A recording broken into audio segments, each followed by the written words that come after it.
fond of me lobster. Hello and welcome, one and all, to this rather special, what is it? Little massive, what we do here. I can't remember the name of the stream we do, because it's all so new and different. I was a bit confused. Osric can spell. Welcome on, welcome all. Hang on, what am I doing? I can't hear anything, but that's fine. What do I want to do? Think it through. Come on, studio mode, there we go. I just wanted to check something, because of stuff. Yeah, no, we cool, as the kids say, we cool. Oh, blimey. Hello, we've got a rather special guest tonight. This stream answers the question, what would jumps off on the plane be like?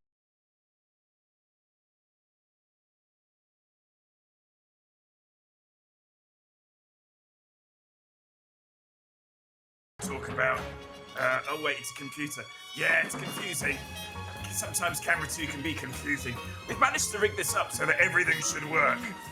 Usually we turn everything off, tax off on the plane with. This is slightly different. But who are we talking to tonight? Well, you should know, because I've already told you. It's this young Televec. It's Freddie Dingo. Oh, that way. How are you doing, Freddie? Hello. Hello. Am I coming through? Are you coming through? Can we turn the jazz down a little? Pains me to, but we can try. I'm all big. I'm the big one, Jack.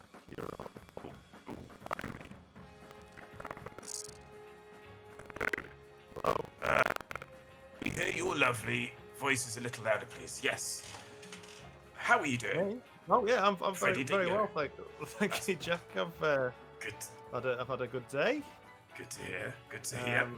You know, What? a bit of life admin, which is out of the way for a bit, and then Good. you know, Is that just parents' evening, which is always a laugh, isn't it? updated parents' evening? Yeah. But surely your children are like 0 and 1 or something. He's 4. Oh, blimey! Old How enough time to flies. play. If I look a bit strange to people tonight, by the way, it's because I'm in a mirror. I'm in a mirror. I'll see. I will. Yeah. I will look. I'll look normal. I'll look normal over here because I'm not in a mirror. Over here, I'll look weird. I mean, I look normal here for me personally because that's how I'm used to seeing myself. Is there a mystery drink tonight? There is a mystery drink. Yes. Oh. We're doing all of the favourites. I hope that's okay with you, Freddie. Yeah, You will have my largely. all You will the have my favourites. undivided. All the favourites, nipple and everything. Oh. Let it be known on the record, writes Mrs. Dingo, that I have been banished, in all caps that is, from my living room. That is not true. Not true. It's not I true. gave Mrs. Dingo the option, so you know she's only herself to blame. Well, he has his date with Jack. Well, this is technically a date. She That bit she is came correct. She came That down is. and said hi and everything, so you know. Freddie, we're having a bromance. I'll say. Yeah. That's what's going on. That's what's going on here. Now, the reason I asked you all here today is because I now know who the murderer is. No, that's not true. It's because we've got something to talk about, haven't we, Freddie? Yes. One of us is going to be doing more talking. I'm just here to learn, basically. Oh, really? Okay. I'm here on a fact-finding expedition. Well, we need to know where we're starting from, don't we? I like your Marmite jar, right, Sen Kearns? Oh, thank you. It's not real. It's a jigsaw in it. I can do It's something not to you, funny. Freddie. Just not before full we of get Marmite. into stuff. Well, no, what we're going to be talking about tonight is the 1974 TV film Penda's Fen, written by David Rudkin and directed by Alan Clark, was of course, the 16th episode of the 4th season of Play for Today, and was originally broadcast on the 21st of March. And I know this because I just read it. I just read it off Wikipedia there.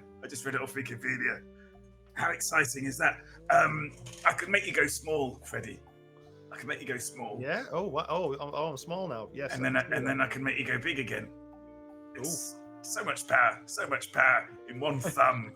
I'm too big. I'm not this big on my own channel. It's quite intimidating, really. Oh, don't be intimidated. I'm not. You're I'm among a friends. kid. I had to move my pants when you Oh, came across her again. yeah. Because Dingo put my grundies Yeah. on the radiators to dry there. See, I'm usually in box format, like 4.3, you know. And Yeah, this is yeah. panoramic. Yeah, we had a bit of wrangling for. Now I should be able to hear you still when I do this. Oh god. But yeah. But yeah, we had a bit of wrangling with this particular scene. It was a bit awkward. Which is odd because it's just real. I don't know why it'd be complicated. But The there we crab are. joke. Cameras The do crab be that way. joke. Now, Freddie, an invite has come in Oh, the crab joke. to do the crab joke. Oh. Would you like the honour Oh, I'm on the spot here. delivering the crab joke? Go on I then. can talk you through it. No, I'm not sure of the wording. I think I know it, but I should know it by now. I think I really. Do you want it down the barrel? I don't tend to look at the camera very often. Both barrels. Both.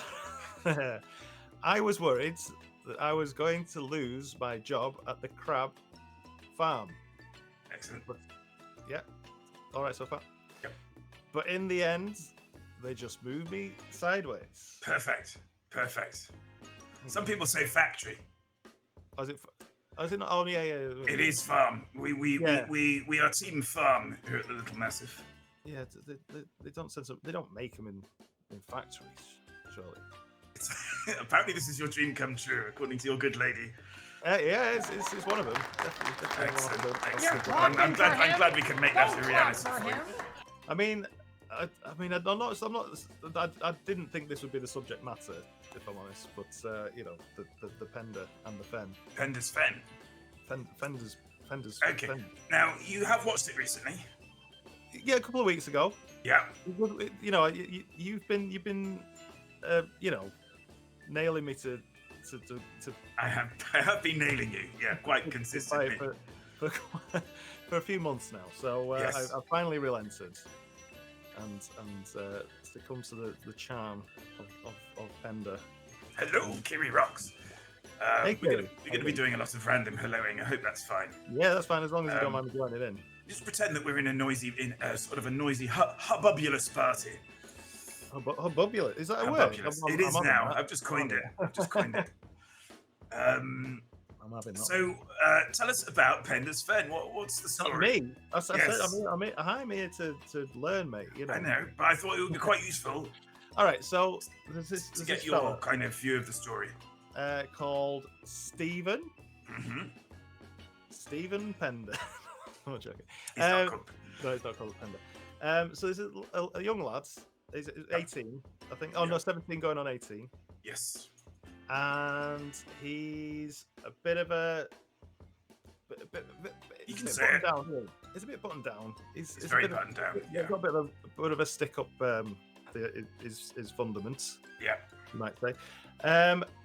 He's big on he's big on Elgar, isn't he? Likes a bit of Elgar. So much so that he like copy it out like I'm trying to remember like the initial scene. He's like writing something down, and he's working on an essay about. It's an Elgar, essay, I believe. In his really drab 1970s bedroom. Yes, whilst listening to Elgar, looking out. This is an inside bit of info. Looking out over the view that Elgar would have had when he was actually writing that piece of music. Although that's not expressly said in the film. That's news to me. But there we go. Yeah. But yeah, so yeah, he's writing copious notes, and then which probably should go into in like scene by scene. But the next thing I remember is there's a load of fellas. No, there's a couple of fellas and a couple of ladies in a car. Yeah. And then they pull over. One lad nips out for a Jimmy Riddle. I'm assuming. Yes. And then he splashes boots. Yes, precisely. And then he comes back and he's all like hideously burned or something. And that's not really explained. Oh yeah, and yeah, he comes back and he's got all these burns. Yeah. And nothing really happens with that though. That's the confusing thing. He's like, he comes back, he's got a big black marks all over his hand and face. Yeah. He's in the hospital. Yeah. So I don't know what that's. What would you say was Stephen's journey? I Stephen's don't think we need to worry too much about spoilers because I don't think it's that kind of a film. No, it's you know, I don't think it's going to spoil it for you too much if we just tell you what happens, because it's about the, like you said, the experience and the journey. Yeah. He has weird sort of hallucinations / dreams. Because like I say, he's conservatively quite a capital C, isn't he? And, yes, I would say so. And at the beginning. So religiously, nationally, yeah, and morally. And he's sort of, and he's got these neighbours are sort of liberal, and he's very sort of he looks very nose looky down. He has expression. So there's a writer that lives in the village with his wife, and they haven't got kids. Yes, that's the thing, isn't it? Yeah. And he sort of says, "Oh well, it's God's judgment because he's such a horrendous person." Yeah. Something along those lines, and there's a milkman, and he's got a thing about there's a kind of a frisson there, isn't there, with him and the milkman. Yeah. No, and he to be fair to him, he is delivering the milk in a very fetching white vest. Yes. So who could blame him, really? Indeed. Steve. And it was the 70s. If you weren't lusting after your milkman in the 70s, sack your milkman. That's all I can say. There you go. So it's an all boys school, isn't he? It's an all boys school. Yes. And it's and repression is a very big theme. Yeah. I sense. I'm winging it here, Jack. So I didn't do film. That's fine. You did English. I did A-level media study. I did do English. Yeah. Yeah. And the film is in English. So, yeah. So yes. Oh yeah, and he plays the organ. Yeah. At the church, and yeah, so we're getting this kind of like idea that he's holding something back because he's like say giving the milkman the eye. Yeah. And like I say, he's very forthright in his views. He's very very fundamental Christian and all that kind of thing. And he's the vicar's son. We should point out. I don't think we've said that yet. Yeah. Oh yeah. He's the vicar's son. Yeah. And I'm trying to remember like other ways in which he sort of comes out of his shell a little bit, because he does sort of experience an awakening, doesn't he? Yeah. I think is it just through the vision that he has? Because we should probably talk about that. It's not. There are certain sort of revelations about him. So I would say that he basically goes in at the start. He has a very concrete idea of himself. Very strong idea of him being this very studious academic, hardworking, morally forthright Christian person. Yeah. And I would say one by one, those things are sort of not taken away from him. They're exposed as fictions. Yeah. Was it one of those things being his lineage? Is that absolutely. Yeah. So, and this is sort of the bar. This took me so long to pick up on.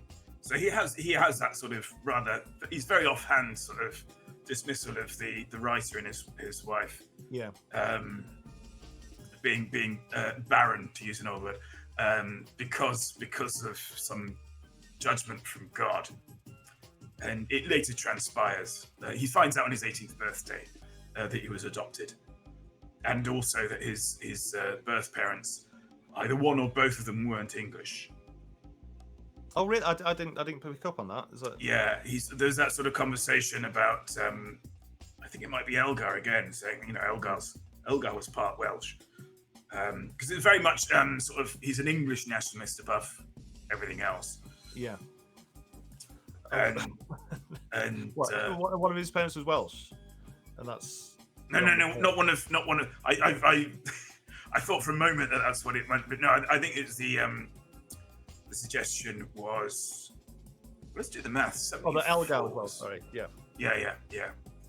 And I think by implication, his Stephen's birth parents weren't English, so he has the Englishness taken away from him.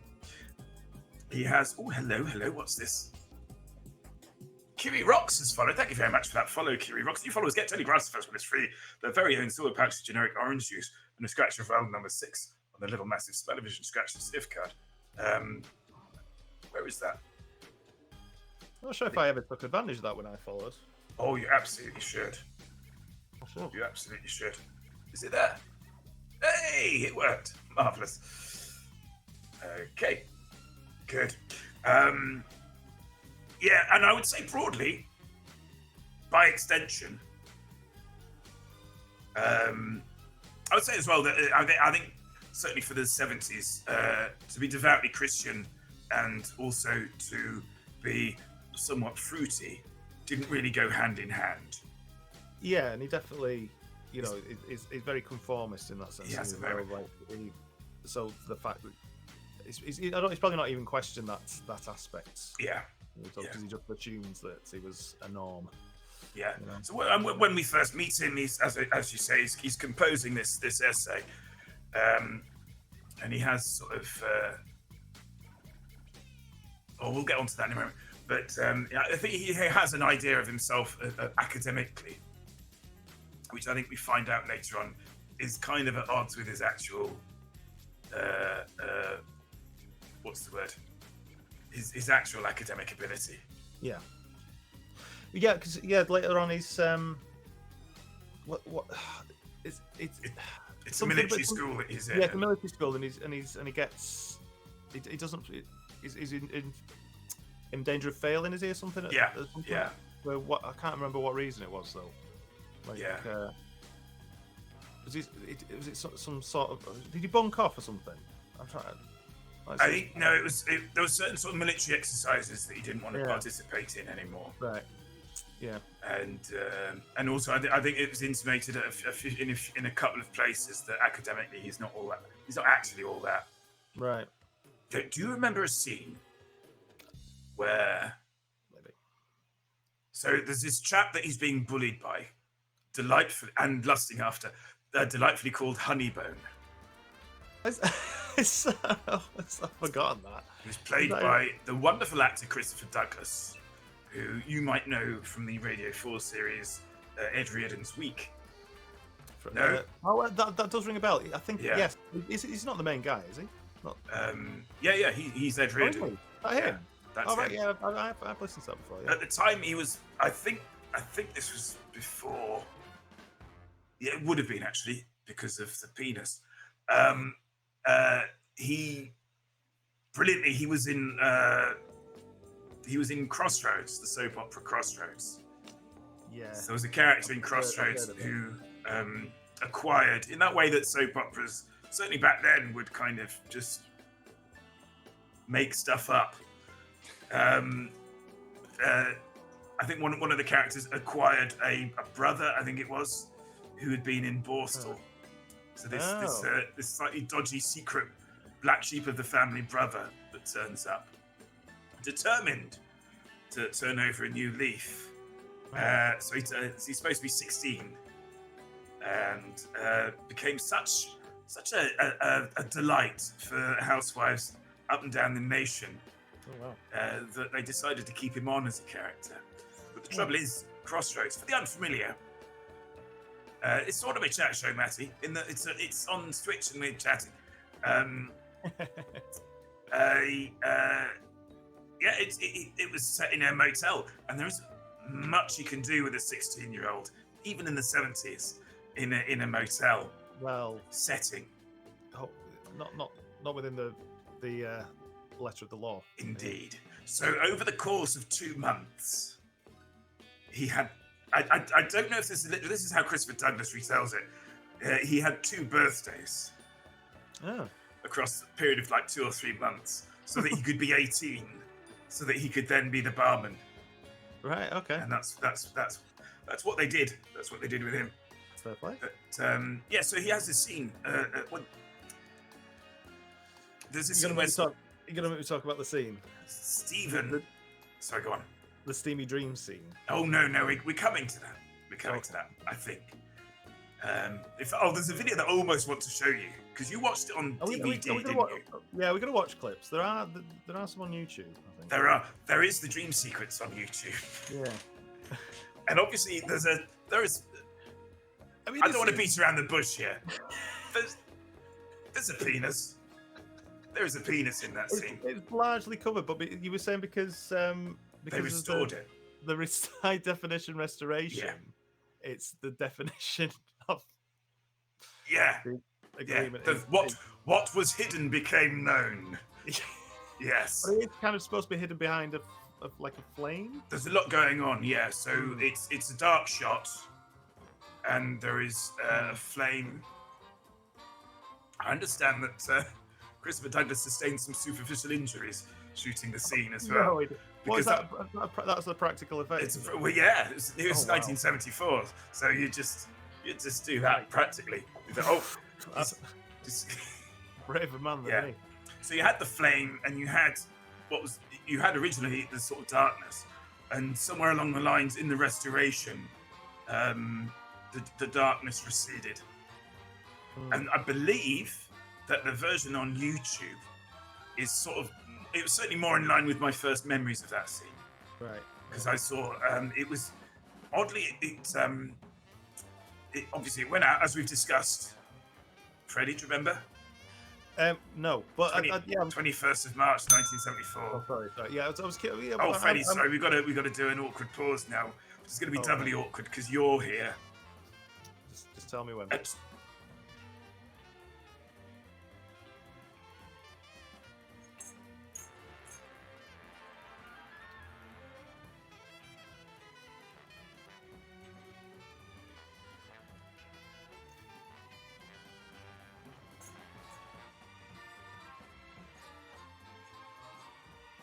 So when I saw it originally, it was. You saw it as it went out, didn't you? I didn't know. Oh, it's a little bit before. It was before my time, a little bit, by about a year, and even then, I was struggling. I wouldn't have had the persistence of objects down. But that's a joke about child development there. Freddie is much more effective at awkward pauses than Jack. Well, you have to come back to do some pauses for us, Freddie. maybe. Well, you could just clip that, and you have that pop up. When you redeem it, you could just have me popping up because I can't be doing this every Thursday, Jack. I'm sorry. Got any stills we can see to illustrate this? Stills of Christopher Douglas's wang. I'm not sure we can do that. I think. Hang on. It's on YouTube, but I mean, that doesn't mean anything these days. The things I've seen on YouTube. Well,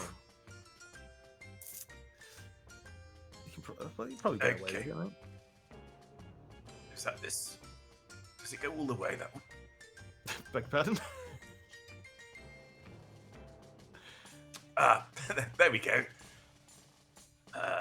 An error occurred. Please try again later. So this is quite far in, really, to the film. He's been having these dreams, says Stephen, about an angel. And he took the dreams, I think. There's a wonderful book called The Instructions, which is the plot. The suggestion of it is that a lot of young Jewish men, as they go through adolescence, have to decide whether or not they're the Messiah. Oh, sorry. They have to kind of deal. I would say that young Christian boys kind of go through this as well. There's this little nagging thing in the back of their head that goes, "Is it me?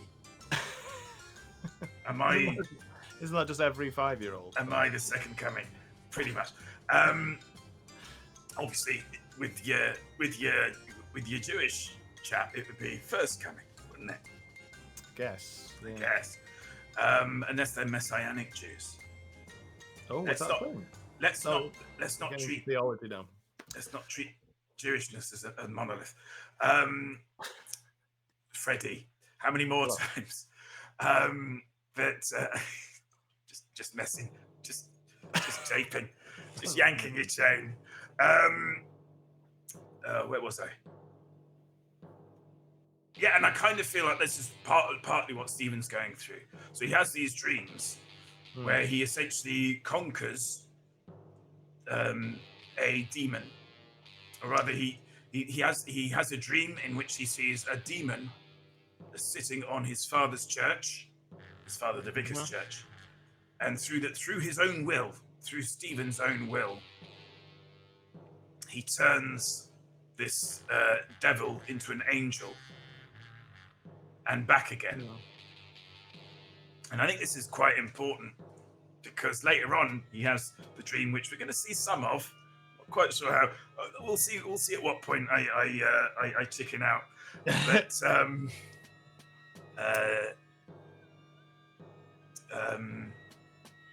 actually, I will tell you this. Right. So there's a scene at the start, near the start, where he's walking around the school grounds on his own, and he's looking up at a motto that's written in Latin,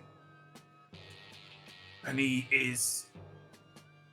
hear this mental conversation, as in mentally. The conversation is happening mentally in a mind space between Stephen and Honeybone. So that was in his head. Well, that was. It's not clearly seen. I think Honeybone certainly isn't there with Stephen in that moment.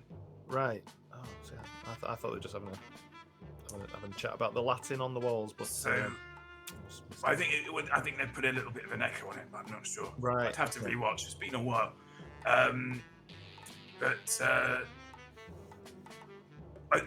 The more I've watched it, the more I've wondered whether that conversation is a memory or imagination. Because Honeybone is the bully. He's basically the ringleader of the people who bully Stephen at school. But in the context of that conversation, Stephen is this sort of knowledgeable guy who's teaching the ruffian, the hooligan, what's what vis-a-vis the Latin,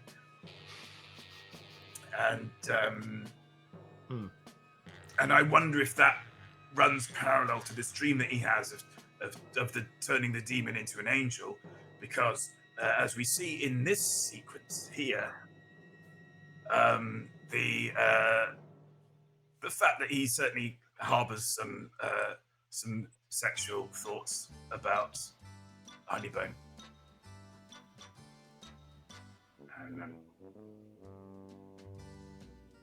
It would help if it was running.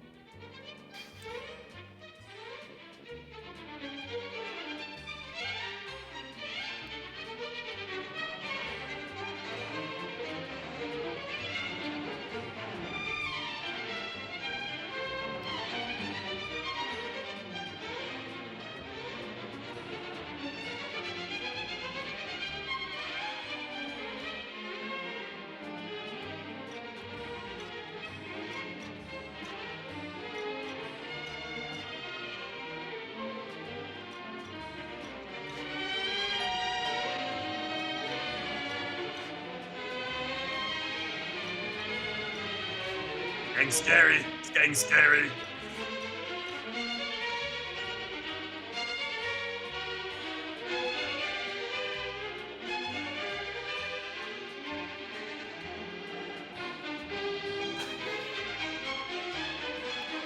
Oh, welcome in, Shivermup. Thanks for the raid. You've arrived just in time. Yeah, I'm gonna stop it there. I think I'm gonna stop it there. Oh, that could be the new meta, couldn't it? That could be the new meta on Twitch, is how far you can get through this video before bottling it. But you might want to skip ahead for the demon, because that is right. Oh, yeah, okay. I need to ask you about the demon. We'll just right. Yeah. So for we had your consideration. And thank you very much, Shivermup, for the raid. What were you up to tonight? Tell us all about it.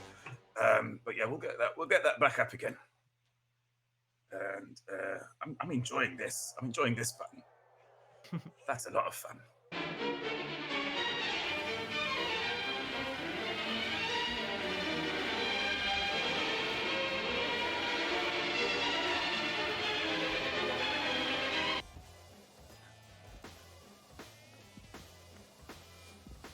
I seen it. You're fond of me lobster. Amazing timing.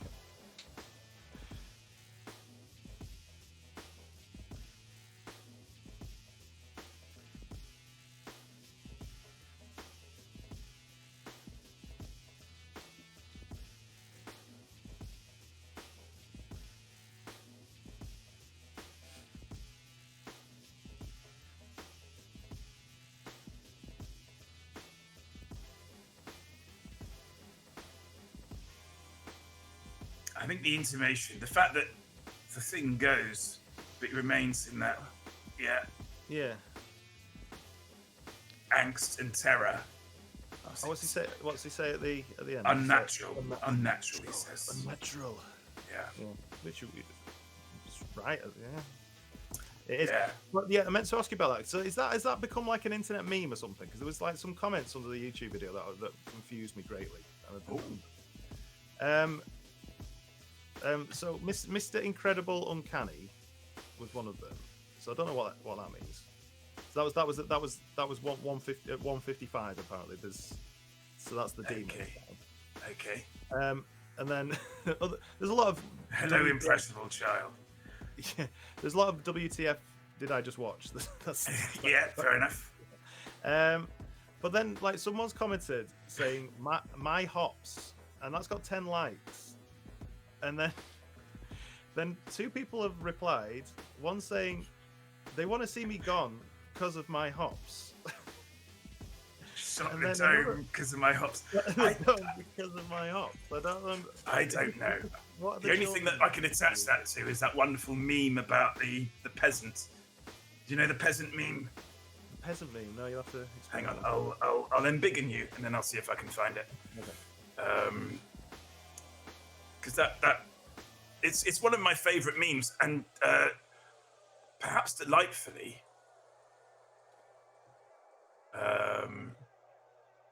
no one really knows who did it.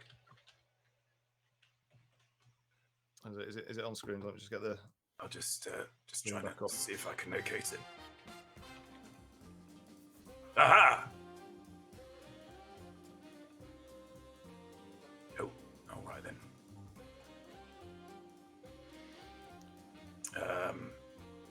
That'll have to do. Yeah, it's this. It's this. So we have this, and it's clearly like somebody has seen this illustration of a peasant, and it's something about that kind of that hand gesture, Yeah. the hand gesture of it being quite swaggery. Yeah, bit sassy. Hence, Right. we have in read the a text. Doge style, we have all of these segments I surrounded. can't read them. I'll go anti-clockwise from the top Okay. left. Out of the way, effing nobleman. It doesn't say effing. It says what effing is short for. It Yeah, says, out of the way, effing nobleman. Peasant coming through. Crops. Lol. Who else is gonna do your farming? Like you can even till. Good season for crops. Bet you didn't even know that. Nobleman, swerve. When I'm done, I'm gonna groom the F out. Again, he's not saying F. He's saying what F stands for. When I'm done, I'm gonna groom the F out of those crops. Can't even eat without crops. Effing OMG. I know how sensitive your nobleman hands are, LMAO. When I'm done, unpull your cart too. That's that is. yeah, that's one of the finest memes, and no one knows who did it. Well, I mean, that just adds to the brilliance. That's the of it, beauty I of it. suppose, doesn't it? Yeah. Yeah, Oh, maybe well, it's the original text. We don't know. Oh, that is. Yeah, that's. Yeah, That's. yeah. So that it that might was have something to do with that, but I don't quite see how. Yeah. Well, Yeah. So That's but where crops hops, took me. though. I suppose hops. Crops you, and hops. You do. Yeah, You do farm hops, I suppose. yeah, maybe. Maybe we're distantly related. Who knows? Although this was shot in the Malvern Hills. I The film. associate hops with Kent. Oh.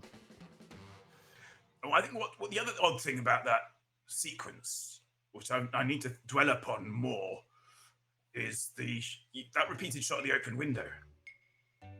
Yeah. Oh. So. Yeah. So what's that represent then? Do you think? I don't know. It's, Is it something coming in? Something going out? an opening. Yeah. It's also, of course, the desk at which he was writing his Really rubbish essay. his terrible essay. Yeah. Yeah, could be. Also, yeah. So that sleep paralysis. Are we calling it a sleep paralysis demon? Is that what we think it is? Because it's like it's on top of him, right? And he can't. It's like pinned into the bed. It's sort of. I would argue that this isn't about what the reality of what is happening is about. Yeah, it's a lot of. Well, there's a lot of that sort of like, what's real, what's Absolutely. like. I think that basically the second half of the film seems to be like a fever dream or something.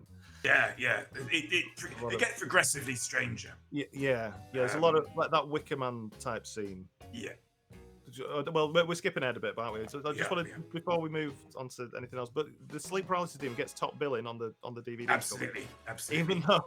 Even though he's in it for all of 5 seconds. Yeah. But I'm just wondering like why they chose that. I'm thinking, is it because he's a meme? Is this the Hops? Is this Mr. Hops or something on Twitter? Oh, it could. I wonder. I do wonder. It does feel like there's something like that going on that we're not privy to. Yeah. I've certainly been on the other end of that where was it? I think it was possibly Shia LaBeouf. You know the meme of Shia LaBeouf clapping. Just do it. Oh no, the Orson Welles one. Yeah, absolutely. Yeah. Citizen Kane.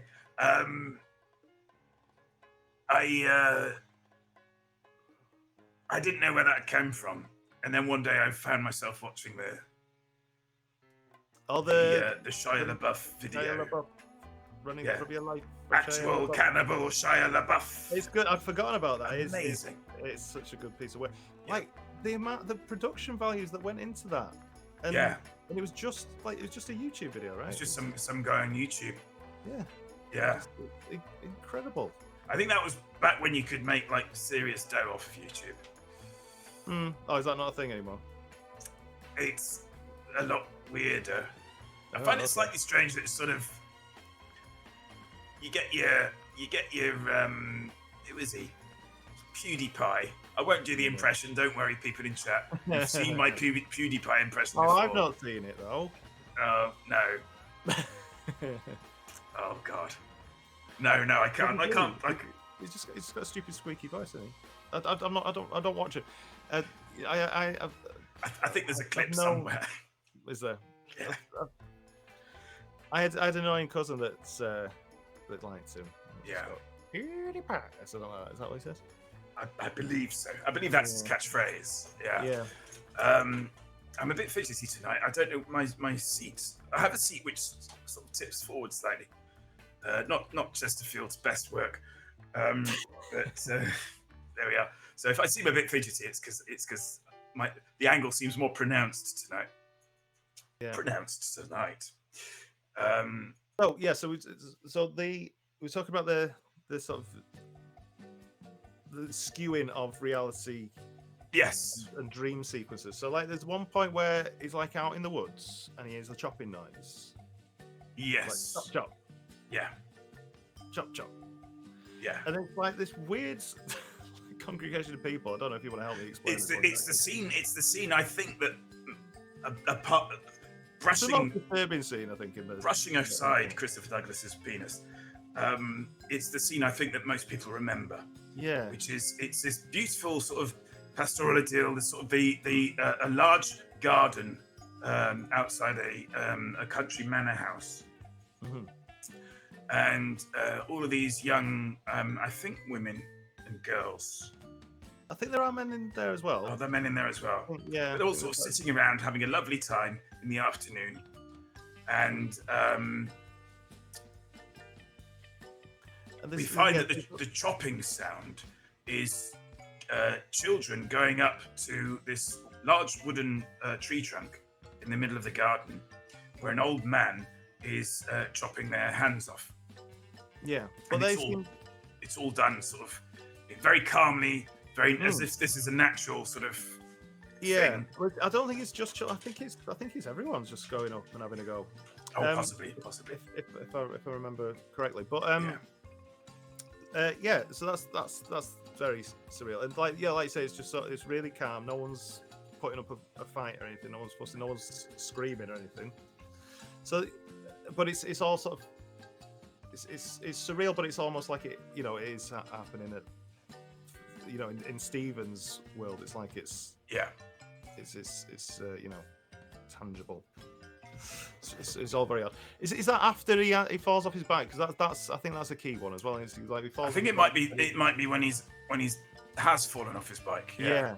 Because then he falls off his bike and then he's like has this sort of revelation about what's the name of the town? Penda.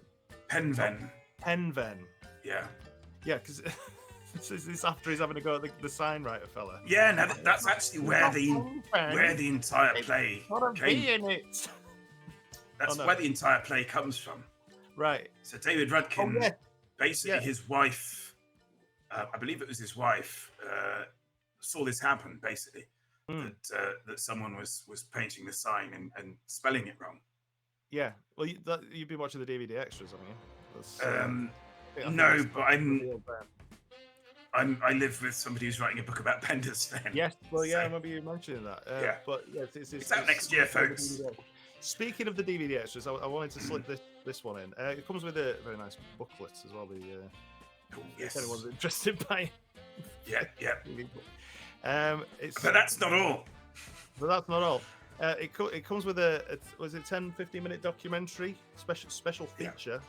The Landscape of Feelings, the Road to Penda's Fen. 60 minutes. It has 1, 2, 3, 4, 5, 6, 7 contributors, if you prefer. Mm-hmm. All fellas. Would you care to guess how many of them are called David? Oh, right. 3. Higher. 4. Higher. 6. Lower. What's lower than 6 but higher than 4? Oh, the eternal question. But yeah, we'll never know. 5 Davids. And no women. No women. Okay. But I mean, it's a very laddie production altogether, isn't it? Really, I think we're looking for a natural number, Osric. I think we're looking for something cardinal. Because it's quite a cardinal program. 5 David out of 7 folk. I thought that was quite amusing. Do you want to see the PewDiePie clip? Yes. Okay.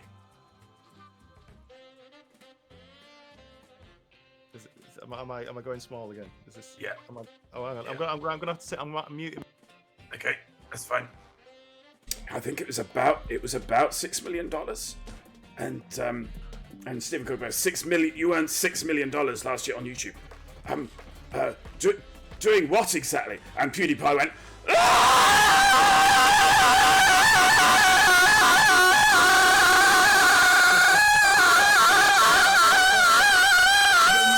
knew who he was even from the beginning. I respect him. I think it was about. I know we have a little bit of old cell there at the end. But yeah, that was right. Okay, so that's how you do it. Is it? That's my PewDiePie impression. Very good. Thank you. Probably. So the chop.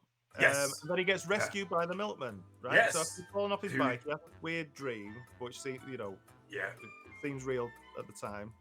And I don't know. Is it symbolic or something? Is it like? I think so. I mean, it's all. I mean. So the dream that. Oh, I'm not going to get the terms right, but the dream that he has at the beginning about turning the devil into an angel and back again.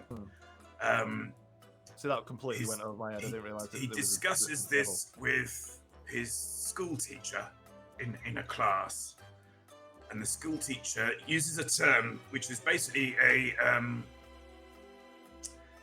mode of a controversial mode of Christian philosophy, which is that the world is a battleground between good and evil. Okay. And I think this is the first part of Stephen's unseating, because to his mind it is, and that it seems paradoxical to him that is somehow in some way out of keeping with mainstream Christian doctrine. I see. Well, unseating, you mean unseated from his sense of himself. His sense of himself. It's not. It's a difficult one. It's sort of the sexuality. I think certainly for a modern viewer, the sexuality is the most striking thing. Well, I think it'd been probably quite striking back then as well, right? Oh yeah. But it's not. It's everything. I think he has. It's not just his sexuality. It's his everything. That crumbles, and he sort of finds himself up a hill. Ultimately. Yeah. Oh, yeah. Well, I'm looking forward to hearing your thoughts on that one. But we'll jump ahead a little bit. Say as well that when he's on the bike, he's when we first see him, he's sort of school uniform or army uniform all the way through. Yeah. I don't know yes. That is interesting, isn't it? I don't know if it's the first time, but I think it might be the first time that we see him not in a uniform. In his civvies, yeah. Is when he's on this bike. Yeah. And he's free, he's cycling away, and he's happy. And he's not a very happy chap, broadly speaking. Even when he thinks, he's happy. Yeah. He wasn't happy for long. No. Came a cropper, didn't he?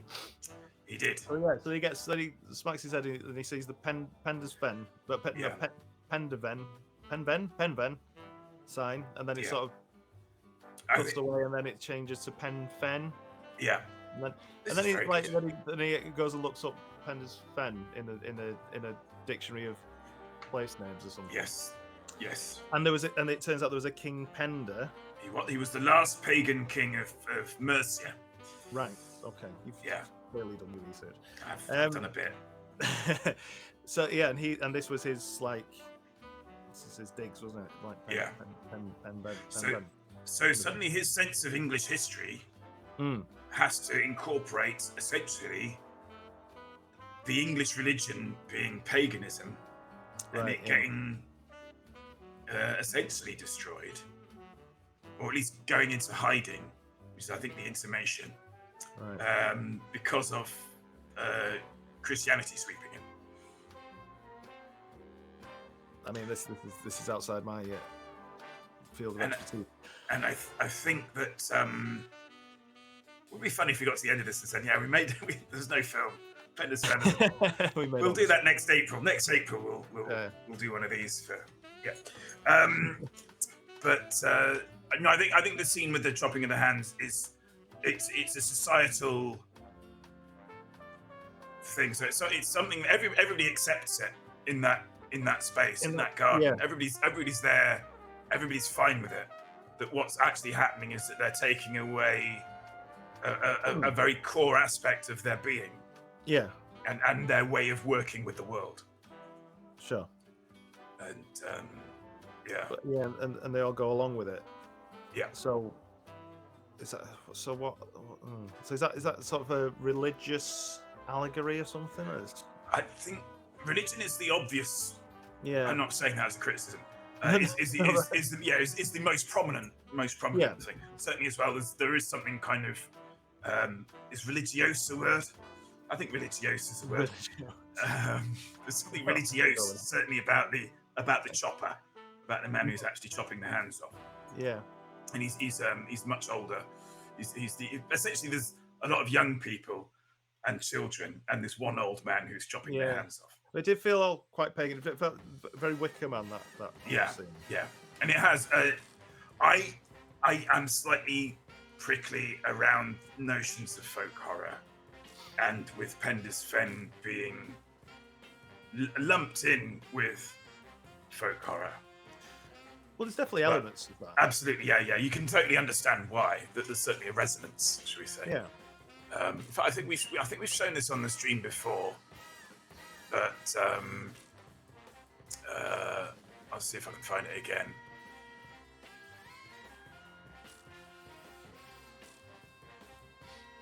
Are we throwing to a clip? Is that what's going on? We are going to throw to a clip if I can find it. Oh. But it's I would say as well, it's two screenings, and it's had quite a dramatic. Oh, it's William. Hello, William. I know William. That was useful for you all, wasn't it? So, there's a chap who works at the British Film Institute, and there's a 36-minute Q&A with him, William Fowler, Gareth Evans, and James James. So worth checking out. I'm not seeing it. Unless it's not that. That's the anomaly again. Oh no, that's it. The anomaly being the demon fella. Yeah, confusingly, it had the same. Both of these videos had the same. Yeah, I thumbnail. know quite early, Yeah. So I'm just going to put you back in your little box again. Okay, bye. Boink. It's just so much fun. It's just so much fun. Oh.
That's the chopping scene. That's Penda. Oh, sorry, Penda turns up. Spoilers. Yeah, so if you happen to be around on the 21st of October 2023, do give that a look. It's so clear that the cliffhangers point this is going to be resolved. It's just good. As we mentioned, I really love it. As I mentioned earlier, so the fella that gets out of the car and gets what I assume is just badly burned. Yeah. And then there's we saw in the clip there at the beginning, there's like a hand reaching up. Yeah. Superimposed onto like a dark background. Yeah. And that's got similar sort of scarring on it and stuff. Yes. What's that all about then? What's that all about then? Right. I think there were 3 scenes. Firstly, so there's a scene with the car. Yeah. Which I believe has that bit with the hand in it. I believe. Yeah. Well, it's definitely at the beginning. Yeah. I don't know. No, I don't think we see the hand reaching up. Maybe the hand comes in later. But it's certainly supposed to be his mark. I think is the name. Same fella, is it? Yeah. Yeah. Okay. There is a scene later where the mother goes to visit the son in hospital, and there are 3 men in military uniform. Yes. By the so bed. The son being the victim of the whatever it was out on the moors. And there is a scene where Stephen's father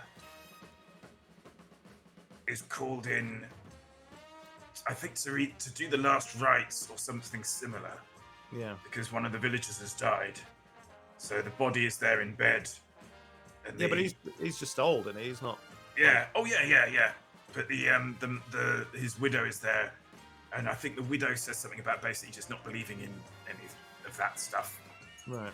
Okay. Oh yes, yeah, that does ring a bell actually. Yeah, and I feel because of the way that they're shot and composed that those scenes, well, not certainly that the two sort of bed scenes are linked. Sure. Yeah. I don't know is the short answer. The broader thing though is that it's the notion. It's about the relationship that the normal folk have with the land. Yeah. Which again goes back to what happened with Penda and that notion of What did happen with Penda? just this notion of him being this pagan king who gets right. Is the last pagan king of Mercia. Yeah. And you have and I knew you were sitting there thinking, when's he going to bring it up? When's he going to bring it up? The acts of enclosure, where essentially you had the common people, literally, having access to common land, and then suddenly the acts of enclosure coming in and saying, no, it's not actually your land. It's actually these guys' land. And what the concerns were, because there was a parish meeting or debate over the presence of, I think it's U.S. military, undercover U.S. military base. Yeah, I mean that. Yeah, I mean it seems that's kind of implied when, like say, see the military. Yeah. Around the bed of the yeah. So the implication is that this chap Mark, if that's his name, he's gone off for his waz and encountered some strange experimental thing. Yeah, because isn't that that's alluded to in other scenes, isn't it? I think there's like does he read from a newspaper or something about military operations in that area or something? Yeah, and that's the crux of the argument that's happening in the parish. So what is that like is that sort of like, I don't know, is that sort of like nuclear paranoia or something like that?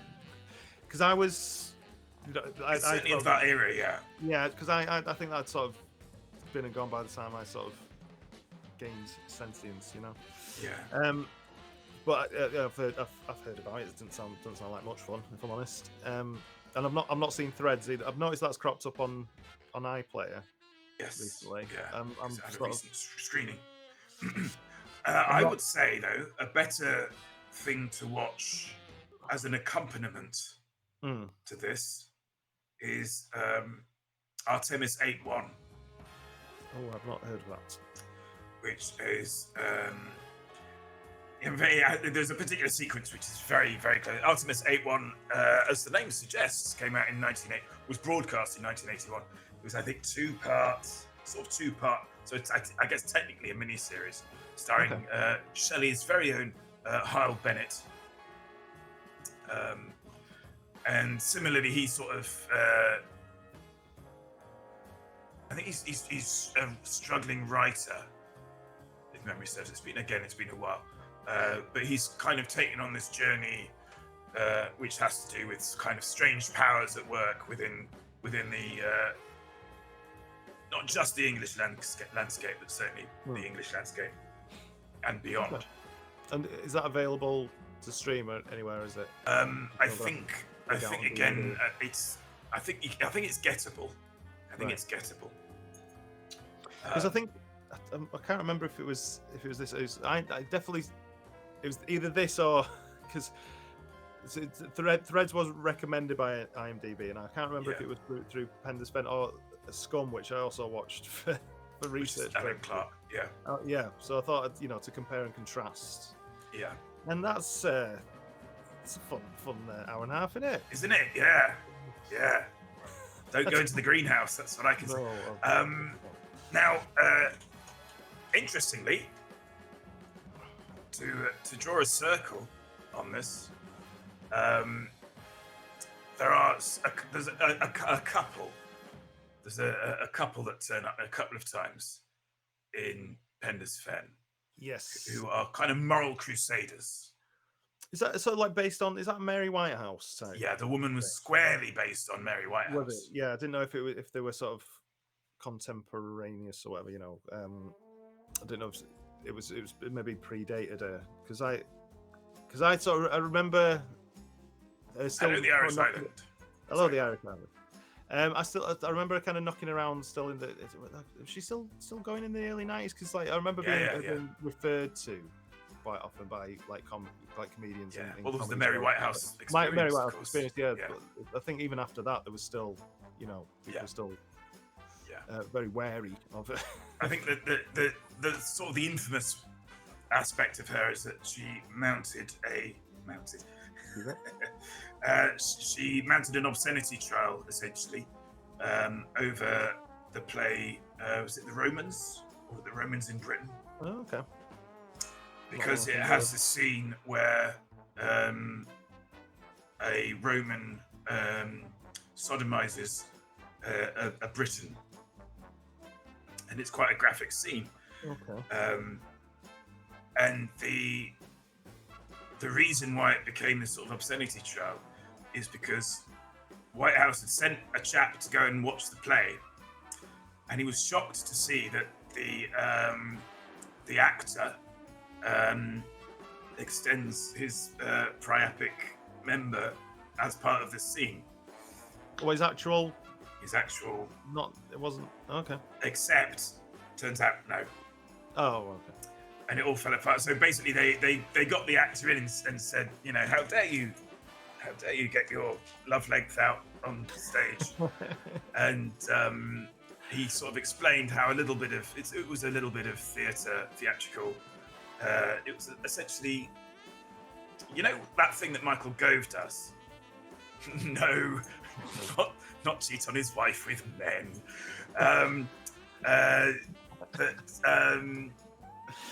He points with his thumb. Oh. It's quite a thing. Clinton used to do it as well. Yeah, I was going to say, it's not just like a general sort of politician thing, because it's rude to point, obviously. Yeah. But if you can imagine that, could you do that for me now? What's that? The thumb point. The thumb points. Now, if you sort of extend your thumb a little bit, but keep it sort of still in the thumb point kind of, that was basically what the actor was doing. Oh, he's doing that? Yeah. That's not going to be many people. And it's sort of like far downstage or upstage, I think, isn't it? And it all fell apart because it's like, well, no, and Kurt saying, nice thumb, mate. Excellent. There used to be a subreddit for that. Could Freddie look down the lens of his camera, please? I think it would look good. What and do the thumb thing? Who's asking that? At the end of the stage version of Train Spotting, urination takes place. Could Freddie look down the lens of his camera, please? I think it would look good. All right. I can't see what Jack's doing then. Can I? One of my favourite theatre moments. There was a play. It was about a chap from. Was he Scottish? I think he was Scottish. Excuse me a moment.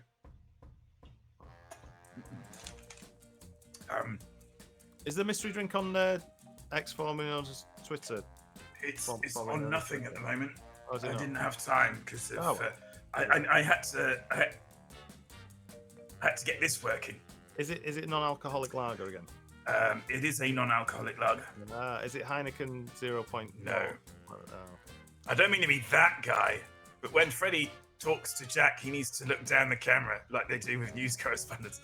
Well, you say you don't want to be that guy, but you've just been that guy. Yeah, twice. I think now. one of the ways of not being that guy is to not do the thing that follows whatever follows but in the sentence. Just don't do that. Just don't do that. That's my advice, Ali fan. Could we do a shout out for the Irish Island if we haven't already? Should probably do a shout out for you, Freddie Dinger. Oh, you can do if you want. What kind of man are you at all no. that doesn't believe in the little people? Indeed. I can't remember where we're up to with the film now. Okay. So I think it's just this idea of there being the powerful messing around with the common folk Right. in a way that the common folk can't really do anything. So is that what Penda did then? Is the pagan king? I think. I think. Well, within the film, I think Penda is kind of a representative of the English. Yeah. Or certainly the Mercians, and and being kind of swept away. But skipping to the end, just briefly. Okay. He does seem quite benevolent at the end when he finally appears, though, right? Penda. Oh yeah. To Stephen. Yeah. Quite nice, isn't he? So I don't know. So maybe pagan. Oh yeah. So I was drawing a circle. I remember now. Scum got banned because of Mary Whitehouse. I got banned. Yeah. Was it a theatrical? It was a theatrical release initially. No, it was a TV thing. I think they released it on. The reason the film. I think they remake it for cinema? I can't remember. If Ian was, the voice was here. From what I can tell of IMDb, I think there was a theatrical release in '79. Yeah. And then a BBC version in '91 with largely the same cast. There was like one or two exceptions. It was like 15 minutes shorter. Yeah. But I don't know if that version's still available or. But it was. Yeah. It was. I think it was supposed to be televised. Right. But it's different because it's the fella. Oh, what's his name? The fella from Shameless is in it, playing Archer. Uh-huh. So it's a different. So as far as I can tell, it's just one sub. Oh right. Okay. Yeah. So as I remembered, then they did essentially remake it. Yeah, I think so. Yeah. But confusingly on IMDb, the stills from the 1991 version are from the 1979 version, as far as I can tell. Yeah. But anyway, yeah, grim film. Don't watch it. There's a football scene that ends in a fight. Yeah. Well, it's not really football, is it? It's just there's like a ball in the middle, and then the PE teacher says, "No punching in the face, no kicking in the ghoulies." Is the expression he uses. There was like one more thing, I think, but everything else is like, and there was everything else is. Well, Scum's set in a borstal. In a borstal, yeah. But yeah, there's had lots going on, and like they were just and they because they didn't do bibs and whatever. They separated them into different races. Black v white. Yeah, which I mean, it's all kinds of horrible. Yeah. And I think when they were directing it, Clark, they basically told all the black lads, the white lads are gonna do you in, and vice versa. Told the white lads, So this is how that Penda's been. Yeah. Penda's been Alan Well, Clark. this is the interesting thing is there are a lot of a bunch of young actors.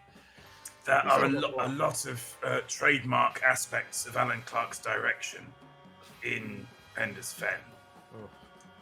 And but interestingly, a lot of that was Dave Rudkin. That Rudkin had essentially put that direction into the script, right? And then it kind of became part of Alan Clark's arsenal. Subsequently. Okay, but he's not done a right lot else, David Rudkin, from what I can tell, TV wise. Not TV wise, no. I mean, I should say as well, like, the TV play used to be quite the thing, and as we'd said, I think, so like this is. Penda's Fen was the 4th season of Play for Today. Yeah. I've not seen. I've seen one other Play for Today. Yeah. Which was Abigail's Party, because it was recommended by Nick Hornby. Yeah. In a documentary about The Wire. Brilliant. Yeah. What's the other thing about The Wire? I think David Simon's a big Penda's Fen. Oh, probably. But I think Dennis Potter as well. I was a big fan of Dennis Potter. I think I might be getting my people mixed up. Yeah. On the American side rather than the. I've seen The Singing Detective. I quite like that. But that was its own thing, right? That wasn't a Play for Today, was it? I'm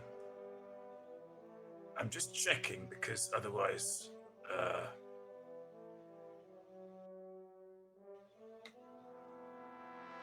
Fact check. otherwise the Fact check boyfriend real time. won't forgive me. Are you going to plug the boy's book, by the way? Has it got a release date scheduled, or? It hasn't got a date yet, but it will be sometime next year. We are Okay. fairly certain. It's the goal then. It's got the green light. Oh yeah. It's brilliant. there is a book deal, Oh, nice. so that should be exciting. But I mean, I know it's a bit of a cult favorite because there's Yeah. so much of they've restored it and re-released it and everything. So they reckon there's a market there. That's really good. Yeah. So Yeah. I'd never, if it weren't for you, Jack, I'd never have heard of this. Did you enjoy it? Are you going to watch it again? I might. It's. Yeah. I definitely think there's a lot to unpick. Yeah, definitely. Probably went completely off my head the first time round. Because it's sort of it's such an obvious point that so Stephen, when Stephen comes in and says, "Oh, that's why they haven't got any children, because God hates them," Yeah. and Stephen's mother goes, "Oh, Stephen, well, it's true." That's quite accurate. That. Pretty accurate. Spencer Banks there, but it took me quite a while because I knew that obviously that Stephen was adopted, but then it was like, well, why adopted? Why adopted? Yeah, why did they adopt? I should say, why did his parents adopt? Yeah. And it could perfectly easily be because they couldn't have children. So by saying that about the author, yeah, saying it also about his ma and pa. Yeah, and it took me so long to pick up on that. It's really quite fairly obvious. Yeah, I guess. Yeah, when you put it like that, I suppose. Yeah. So. Going back to the Mary Whitehouse couple. Yes. So they're kicking off about some sort of Jesus documentary. Yeah. Right. And does Stephen's father, adopted father, as it turns out, does he have some sort of connection with that? Because he finds something in his father's office, doesn't he? His father's study, to do with like some sort of questioning of the faith or something, isn't it? It's a difficult one. Yeah, this comes back again to that notion of it being sacrilegious. This idea that the world is a battleground for good versus evil, good forces versus evil forces. Mm-hmm. Is that his father? It transpires has written at length about it. Yeah. And I'm not. There is some connection to the what's it called? Yeah. Power of Light movement or something like that. Is it? Yeah, which was a real movement, I believe. Right. And I don't. Yeah. What was the documentary, the controversial documentary called? It's like something. Did Jesus live or something? Yeah. Something like that. Yeah. Yeah. Scandalous stuff. Absolutely. Yeah. But so then they have like a heart-to-heart shortly after that, don't they? I think. Yes. Uh, Lovely scene where I believe you can hear the camera rig squeaking. Oh, can you? Yeah. Oh dear. So they're like, they're walking along the riverbank or something. Yeah. I can't remember what the conversation, but it's like. It's beautiful, sort of sun setting, everything's sort of in burnished gold. But you kind of get the impression that Stephen's becoming more sort of at peace with himself, and I think what's happened is that he's been presented with questions that he hasn't been presented with before. Yeah. And therefore didn't know those questions existed. And his father's essentially allowing him to grapple with them in a way that that will will free him, basically. Again, that idea of messianic panic. I feel like the couple who turn up at the end, the Mary Whitehouse. Yeah, they're looking on him to be a messiah. Yes. Now that was a weird scene, isn't it? Like and he basically rejects them. Yeah, because it turns out they're not all that, are they? They're kind of. Yeah, and also that the thing that they are seeking isn't in him. Yeah. essentially I guess it's a fantasy. Yeah. Really. Well, this is So he- this is the he very, has this is this- the very end scene, isn't it? Yeah. Where he has the mixed speech. Yes, and then see, I thought that tied in with the because so they've got a photo of Stephen, is it? Is it a photo? Of him, Yes. I Yeah. think? And Stephen like sort of sacks him off and wanders Yeah. off down. And they're the all hill, like, and "Oh, then if the light can't have him, then the darkness can't." yeah. So and then they set fire to the photo, and then so that's Ye- like an effigy of Stephen, and then he Yeah. starts Yeah. planes, and then up pops old Penda Yeah. and saves the And- day. Zaps them. So is that the thing with Stephen Byrne, is that to do with the earlier scene, the Waz scene with the fella getting zapped by Well, it's the notion of mud and flame. So it's I would say the mixture of the sacred and the profane. mud and flame, right? Yeah, got Yeah. it. Mm. I would think. It's all very high. So much that, yeah, but it's great because you can sort of, it gives you all of this stuff to play with in your head. It's like I said, there's lots to go on. How much for a signed copy? I'll talk to the wife about it. We'll see what we can arrange. How far along are we in the process then of the? He's done pretty much all of the research. He's still doing some interviews with. Right. It's so there's been all sorts of stuff written about it over the years. Has there? But nobody's really tackled the production side of it. So which how's is it my bread and butter, really? Right, I see. How's it gained this following then? Because it was It's remarkable because it's, as I say, two screenings. Two screenings. Yeah, So, on TV. Yeah. so one once and then a repeat. Yeah, I think it was once in the 70s, once in the 90s. In the 90s, right? Okay. Yeah. So and this is like obviously pre YouTube and everything. So yeah. I don't know how words got out really, because it's like back in those days, it was hard for something to, go viral. If you permit me, and if Yeah. I can find it. Now the Boyf did an event recently with the lovely John Deere, friend of the stream, and Spencer Banks. Freddie Spencer Banks. Rings a bell. I mentioned him earlier. He plays Stephen. Oh, is it? Oh, yeah. Sorry. Yeah. Spencer So, Banks. perhaps best known for playing Simon in Time Slip. Let's see if I can find it.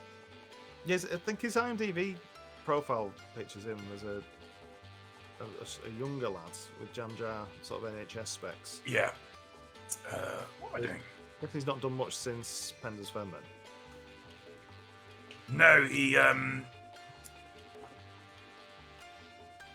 did some stuff, and then packed it all in,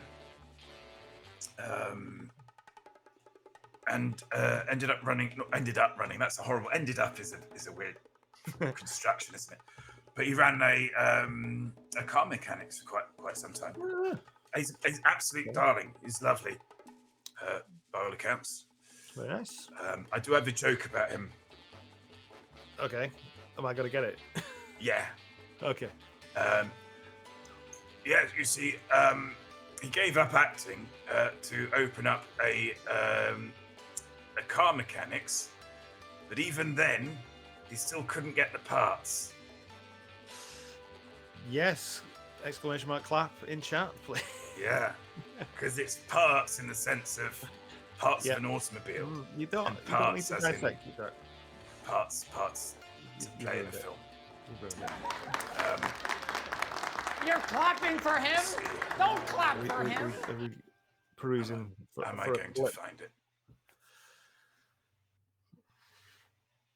Oh, we need to talk about Elgar as well at some point, Jack, because that's Yes, a- I'm probably most foggy on. yeah. There's a lovely bit. There's a lovely joke. I consider it a joke. Okay. Where Stephen meets in one of his visions. He meets Elgar. He has a lot of visions. Is this part of a the head injury he sustained coming off his bike. So. Again, I think you're looking for the reality of it, I think so. and it's a non-natural. Consider it more a sort of magic realism. Yeah, in that ballpark. I think. I've never been too keen on that genre. Well, I'm not really experienced much of that genre, to be honest. But you know, I'm not going to be able to find it, am I? I'm keen to learn. But I like the genre title. Magic realism sounds. It's like a contradiction in terms, isn't it? But yeah, I kind of like the way how it sounds in a weird way. Oh. What are we looking for, Jack? I'm looking for. It's basically a piece of writing that the Boyf did for an event. All right. And yeah, I appear to have misplaced it. That's a shame. But if I can track it down, I'll pop it in the Discord. Because it basically, and this is another thing that fascinates the Boyf and me, I would say, because you watched Penda's Fen on a DVD. You know, you decided to watch it, and you found it, and you put it in your machine, and you decided. Watched it. I mean, you decided. The decision was foisted upon. Oh, okay. But one of the reasons why the TV play was such a draw for writers in the 60s and 70s was because if you put a play on, you're gonna maybe reach a few thousand people. If you're on at the cinema, you're gonna make a few thousand people. If you're on TV, millions. You're very likely gonna get millions of people watching you. So that's certainly sort of what Dennis Potter's view of it was as well. It's like why you as a creator you want to reach as many people as possible, and the medium in which to do that was television, and the form was the television play. Yeah. Jack's asked me what honestly, it's not what. I have no contacts, but like the juxtaposition of Yorkshire tea, Marmite, Game Boy, an old school telephone, and what looks like a Furby. Is there a Furby? There's the Furby. You can see the Furby's got. Oh yes, absolutely. That's why I didn't recognise it. I unearthed him, going through my granddad's stuff. Estate. So that's my old Furby from when I was little. And it was as all Furbies are, completely possessed. Yes. And I have an ET one somewhere. Oh really? I didn't know such a thing existed. But and I unearthed him after 10, 15 years of him being locked in a drawer. Had he gone quite mad? And he just did this weird death rattle. I've not heard a peep from him since. Lovely. Have you seen that? The guy with the Tickle Me Elmo. Oh, I've seen a lot of Tickle Me Elmo. There's a video where I think it's somebody just pumping too much electricity. Oh, really? through a Tickle Me Elmo, and it just sort of like wigs. Are we allowed to say wigs out? Yeah. Wigs out considerably, and then it lets out this very sort of human-sounding, sustained shriek, which is actually, I think, just the gears shearing. But it's absolutely horrific. That's pretty bad. I mean, we have got a Tickle Me Elmo, so okay. Don't think I've got the means to. Well, I suppose I could hook him up to the car battery or something, maybe. The butler must get annoyed. Oh, okay. It's apparently, according to Mrs. Dingo, the Furby is an absolute balash to dust. Balash, is it? Yeah, I believe that's how that's pronounced. Just give him a shampoo. Might work. Honestly, we've not got a lot of space, so everything just has to get shoved onto a shelf. Basically. Terrified at some point he's going to come to life and attack us all. Yeah, well, I think that's a possibility. She's not touching the thing. I don't know, the idea of a toy becoming possessed. Oof. It's been done, hasn't it? A bit happy. It's sort of like the more I think about it, the more I think I don't know if messianic panic is a thing, but I kind of feel like that's certainly one of the key aspects of the thing that Stephen's going through. Yeah. Now there's Elgar, right? Well done. Yeah, so there's this wonderful joke where he meets Elgar in a barn. He's out for a walk again in his civvies. Starts raining. He rushes into this barn. There's somebody else there. Did you notice that? In the barn. When he rushes to the barn, just see somebody duck inside, who probably shouldn't be in that shot. Oh, is it one of the production? Presumably, yeah. I quite like it. I quite like that that's there because what follows, which is that he finds Elgar in there staring out through a window.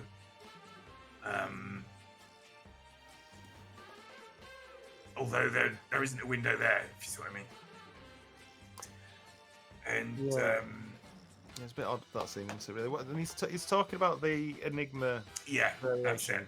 So this is the joke: is that he sort of whispers into Stephen's ear so the Enigma variations. It's music, pieces of music that's supposed to accompany a popular piece of music of the time, but he never said what the music was. So they become known as the Enigma variations for that reason.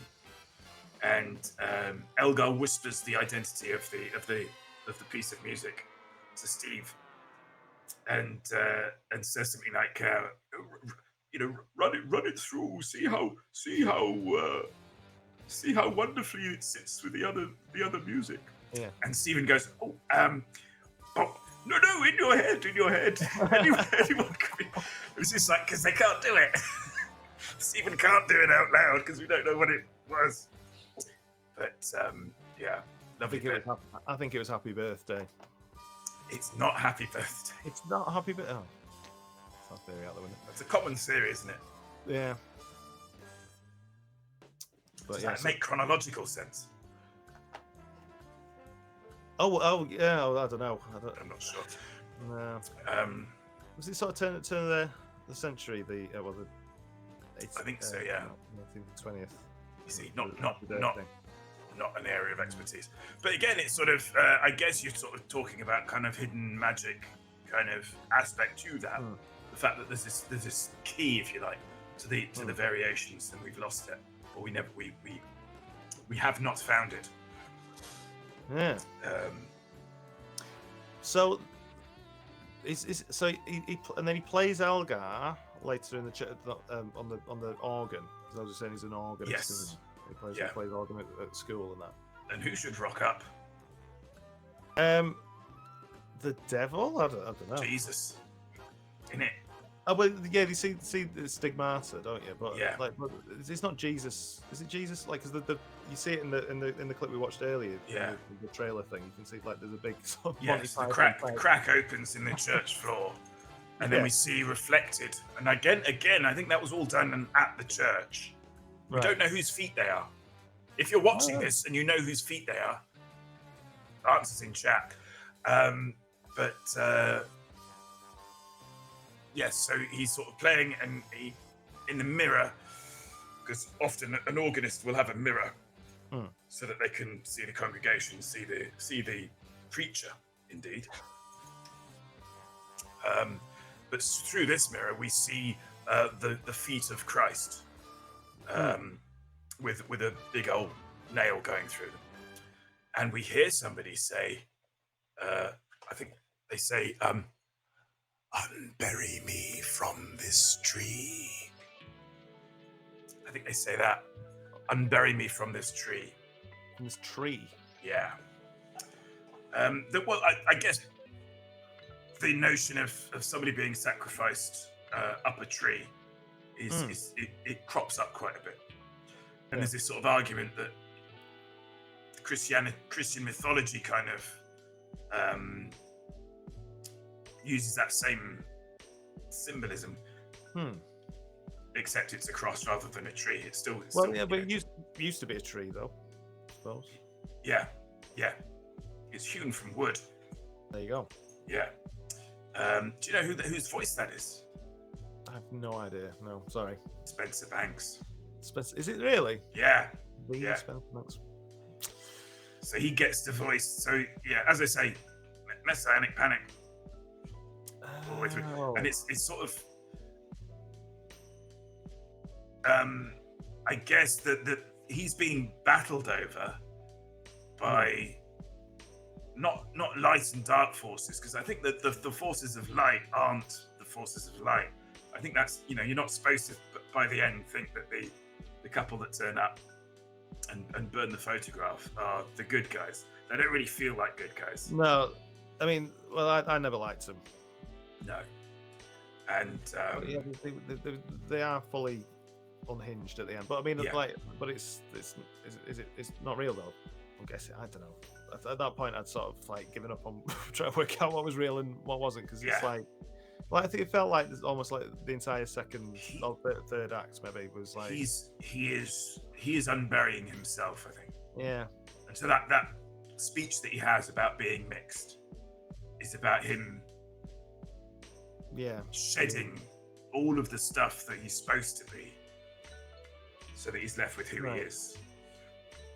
And who he is messy. Yeah. But it's him. But is mixed in? I'm trying to think. Like, does he also mean like mixed as in his lineage? Like, because obviously with his parents. Yeah. His nationality is mixed. His sex is mixed. His everything is mixed. Yeah. Sounds like Professor Yaffle from Bagpuss. Does them curtains. Jesus, when you were Jesus, or no, Elgar. I think it was my Elgar. Oh, was it your Elgar? Yeah, went a bit Yaffle. There was similarities between the two. Well, Yaffle was, of course, modelled on Elgar. I can believe it. There are. It might be true. I don't know. It could be. It sounded true when I said it, didn't it? But that's because I said it with confidence. Yeah. Yeah, it's always the way, isn't it? Yeah. Is it better or worse than Ghostbusters? Well, I mean, there's not enough. If there was if it had a cool theme tune, and Elgar's suddenly not cool, and action figures and merch and stuff like that. But having said that, you put me in the direction of Ken. Could you just bring that angel over? Not available for very much longer. Thank you. Is this angel? Which is retails for I think £23 plus postage and pack. Oh, plus postage, and that's very important to say postage rather than postage and packing. Oh, hello, and our old friend. It's gonna be great if I come out now with a naked Christopher Douglas statue. But no, it's this little fellow. Thank you. Also £23. Again, gets his own action figure. He's in it for 10 seconds. Yeah, but pivotal. Yeah. You haven't got a little Stephen then. Now that's made by a chap on a website called Hobson's Lane. He's retiring from doing it for health reasons. On the 24th of November. So if you want either of those, you'd better get a wriggle on. Yeah, I mean that is, like I said, we had this conversation before, but I'm surprised that there is merch available. But there you go. But I mean, you know me. As I say, it's sort of getting swept up into the folk horror thing, and then you get the folk horror enthusiasts, and there isn't much out there of folk horror. When was the re-release then? Is it? Very recently, the 2016. Yeah. So it's had a resurgence. So what brought that about then? Do we know? Well, I mean, fundamentally, it's directed by Alan Clark, and Alan Clark's a significant director. Yeah. So I don't think the BFI wanted it kind of rotting away on a shelf somewhere. So I believe it was them that instigated the restoration. So what other Alan Clark would you recommend then? I mean, did he do Made in Britain? I think so. Yeah, Made in Britain. That is it Tim Roth? Tim Roth. Tim Roth plays a skinhead. Friend of the show. Yeah, based on a David Leyland script. Did he do? Hang on. Quite difficult to get hold of, I think. Oh no, I think there's a box set of his telework. There is, yeah. It's advertised in the sleeve. Yeah. So the lining. I'll just type Alan Clark and hope for the best.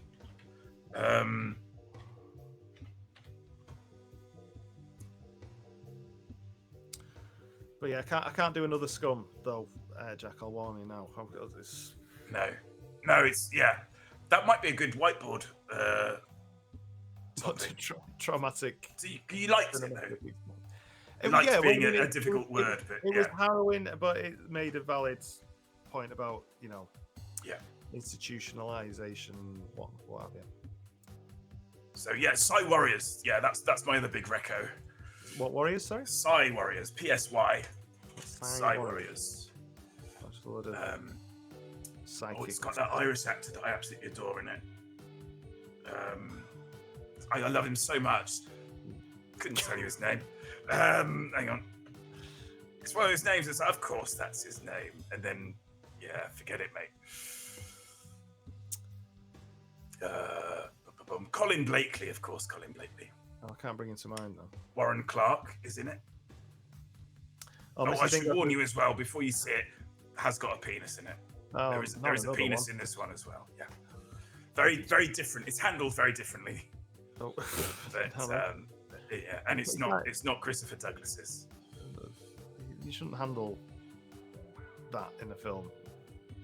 Not in that kind of film. Anyway, Mrs. Dingo, I've noticed in chat says, "I know what I'm getting ready for Christmas." Then, so the Alan Clark box set. Spoilers. Gotta be. I think she might be referring to the your little figurine. I hope so. Because then you can put them on your shelf, and then they'll be a permanent part of your streaming backdrop. Yeah. Have you ever had a streaming backdrop? Answers in chat. Yeah. We could do with a revamp, really. I think so.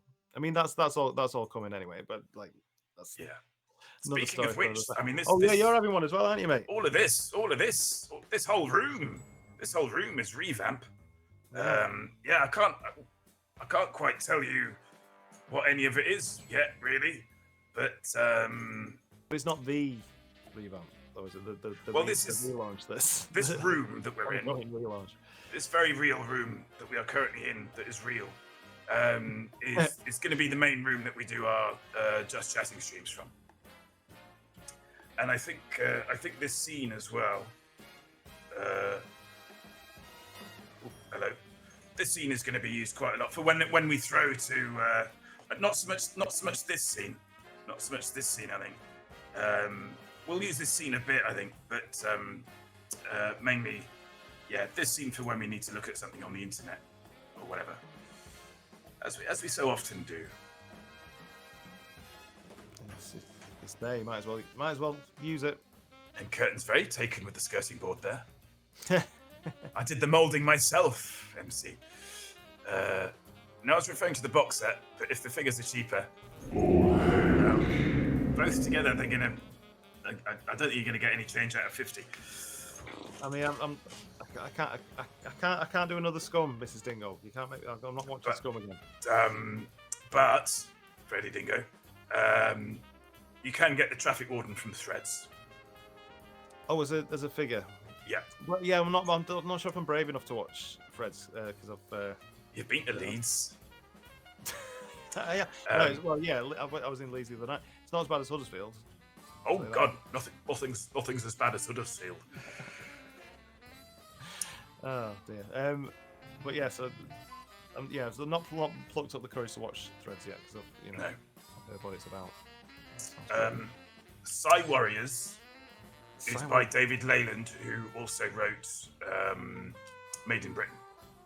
Right. Okay. Psy Warriors sounds like a Saturday morning. Yeah, I know. It's not that. It's so not that. It's ostensibly it's about it's got some horrible now. I think it's probably.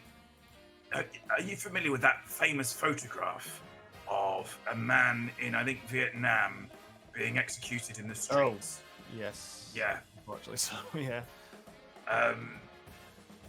I never knew this, but that's a still from film. That's not a still photo. That's a frame from a film. Well, you know, it's incredibly morbid, obviously, but I It's did horrible, think, like, yeah. it's good timing. But it is in Psy Warrior. That features in a moment in Psy Warriors. Right. Okay. Yeah. So Rather just be prepared going in. But it's ostensibly about a training exercise to make recruits more resilient to interrogation and whatnot. Oh, right. Yeah. Oh. So, didn't they touch on? I mean, I'm not sure if you played it, Jack. Didn't they touch on that a little bit in Metal Gear Solid, the video game? I'm sure there was an element in that somewhere. Possibly. Well, David Leyland wrote Metal Gear Solid. No, he didn't. I'm sure there was an element of that in it. Oh, possibly. But yeah, I mean, you know, I'm just tagging you down to my level. people do. No, there are no levels. I refuse. But the amount of knob jokes that we've done tonight. Come on, Freddie. Well, I mean, Family stream as well.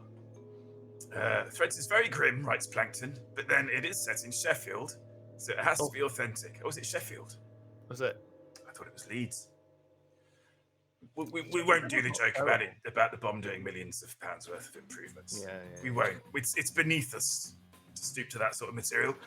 I feel like maybe the laptop in the scene could be a little smaller because it very much gives the impression you're nude under there. Can you let me know when you cite a problem, Mrs. Dingo? Because that sounds perfect. Well, we know that you love being at one with nature, Jack. I do. You've always I alluded do. to your little getaways. Yeah. Up to St Albans, me little tent. It really makes me laugh. Just Up with the lark, doing me stretches. Right, Mrs. Warboys. Lunge, other leg, lunge. Oh, Yeah. what an image. It's an image to conjure with. I'm sure. There's something else I wanted to ask you that non-Penda Spen related. I'm not sure if we're still. We've time. Have we time? We have time. Have we done everything? I feel like there's, because obviously there's so many layers to the film. I'll probably talk about it for another 3 hours, but Easily. yeah, it's. I think we covered the main issue. Well, the main issues, the main themes, and and the core scenes and everything.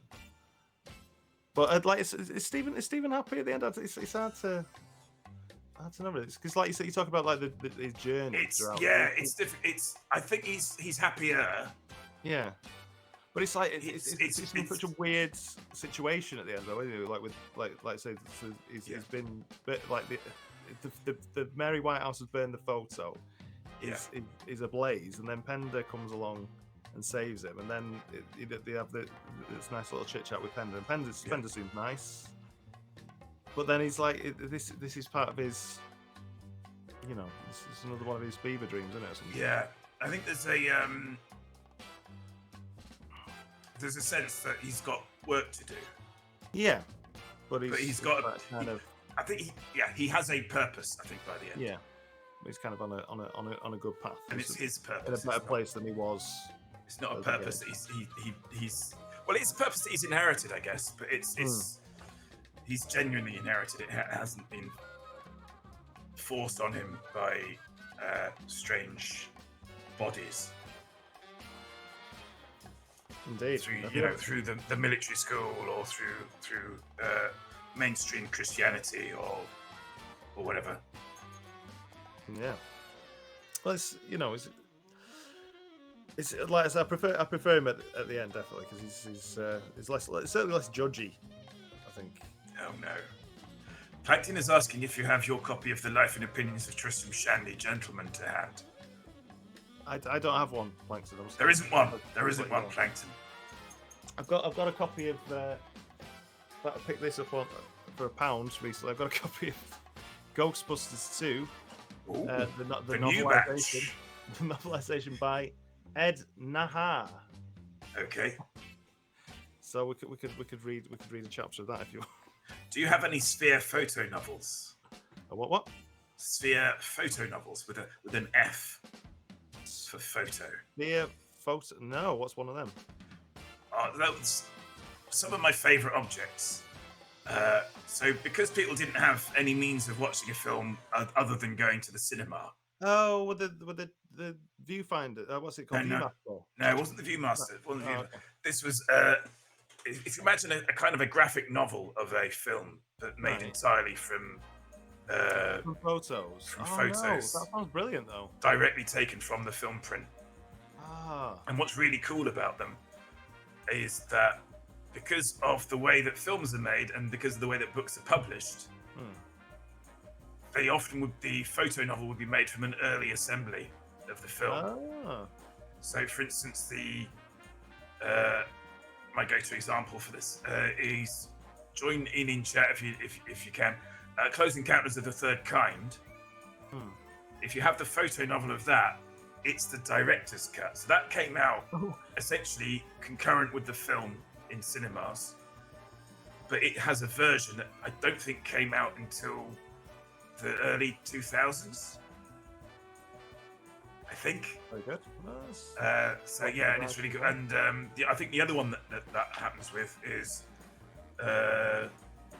what's it called? National Lampoon's Animal House. Oh. Where it has scenes that were excised from the final version. Ah. So they're hard to come by, I would imagine. I don't suppose they've ever been reprinted. Cool.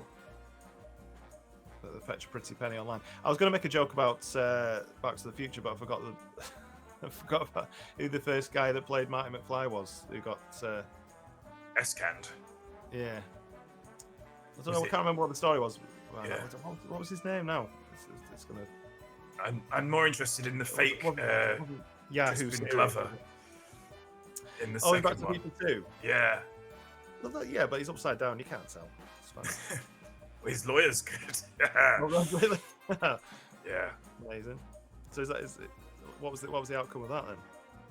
Well, he sued the studio for I think a 7-digit figure. Oh. Yeah. And I think from that, I double check this, but I think from that we started talking more about likeness rights. Oh, okay. Because then I think people said, well, you would be signing over your likeness rights so that they could do that in the future without getting sued. Jack has a history of hypnotizing his audience, writes M. Curtains. M. Curtains continues to say, no, I want to send Jack my money, and I am of signed mind. Can't argue with that. Eric Stoltz says Kiri Rocks. I think you're right there. Oh, wow, okay. I guess to make it a juicy story, it has to be somebody you've heard of, doesn't it? Yeah, it was. Yeah. It was a lot taller than Michael J. Fox, I remember. But they did do quite a few scenes, didn't they? They shot quite a lot of footage before he. What did he? I can't remember what he did. Did you see Fades? TV telefantasy drama about a young lad who grows wings when he's happening to himself and can see dead people or see ghosts, I should say. All right. Okay. No. Okay. When was that then? My voice is. Thank you, Kiri. I know a lot of people like to drift off to the stream. I think that was the verb. Relax. Oh, Kiri's hypnotized. You might want to try your. Little. Subs to the channel are available, as are bits. We welcome bits here at the Little Massive. Here at the Little Massive. Here at the Little Massive. Penda's Fen is set near Pershaw, which is where Robert Fripp and his wife live. Robert Fripp's wife, of course, being Mrs. Fripp. Terrible. Ms. Cox. Ms. Cox. Ms. Wilcox, rather. Oh, Toya. Will's her middle name. Okay. Very good. Yeah. I don't know who the guy is though. Robert Fripp Robert from King Crimson. Oh, I think this yeah. was before your That time, sounds right. before you had found us, Freddie. But we used to do a quiz every Christmas. And one year, I like a 50-50 round, but I don't like the whole sort of, oh, is it true or false? True or false often leads to arguments for a start. But Right. Okay. I like 50-50 rounds because it's like, you know, it doesn't matter if you don't know, you've still got a decent chance of picking up some points. That's basically it. But they're very difficult to get right. They need to be entertaining. We did one which was, is it a King Crimson song title or is it a racing horse? Okay. Yeah, I can see that. It was surprisingly fun. People used to take baths while watching the stream. That's true. That's why we've got the rubber duck emote. It's true. True story. I haven't of any of that going on lately. Yeah, we've gone a bit dry on the bath front, haven't we? Mrs. Dingo was in the bath the other night watching. I think Whilst watching it, okay. I'm glad you qualified that because otherwise it's just like surely she bathes regularly. Well, I'm sure she does. Yes, she is part dolphin. Fine woman. Fine woman. Hey, back off, Buster. That was me backing off. Oh, I know what. Have we got time? Have we still got time? I know what I was going to ask you. Yeah. You posted a YouTube video, and I caught a glimpse of your badges. We rarely get to see them. Yes. So I was wondering if we could have a wee close up of. Okay. There are actually two Twin Peaks badges. Yeah, I've got because I came Lovely. dressed for the occasion. You see. I've ordered from China a mass-produced, unauthorized Twin Peaks keyring because I lost my little blue ghost. Oh, shame. Yeah, I got a little blue Among Us ghost and I lost it. But I kind of knew I was going to lose it. It kept unscrewing itself, which ghosts can do, and I kept screwing it back on. And I kind of made this deal that I wouldn't like say, well, I wouldn't demote it and put it away because otherwise I'd lose it. Sort of thinking. I thought, no, I'm just going to keep doing this, and eventually I'll lose it, and that's fine. I'll be sad, but they are quite flimsy keyrings in general, aren't they? I lost a Ghostbusters one nearly. So yeah, the Red Room Twin Peaks one. I like that. Yeah. What's this one? What's it say? For your hearts, Nearly. for your hearts or die. It's a blue flower. No. Lost on me that one. It's a reference to the television show Twin Peaks. Oh, is it? Yeah. For your heart. Fix. Or Fix die. your hearts. Oh, fix your Fix. heart or die. The Fix your TV heart show or die. Twin Peaks. Twin Peaks: The Return. Oh, The Return. Ah, see, I'm not as familiar with The Return. I do Okay. like it. Are they all Twin Peaks? No. What else have we got there? Oh, we've got magnetic fields. That's that's the newest badge. Magnetic Fields, the band. The band. Oh, you're familiar. Well, I've heard the name. I Yeah. couldn't tell you much else about So it. that's celebrating the 69 Love Songs album, Oh yes, I know the cover. and it's what does it say? Let's something. I can't see because Twin Peaks is in the way. Hang on. I'll just. Yeah, it just says let's pretend.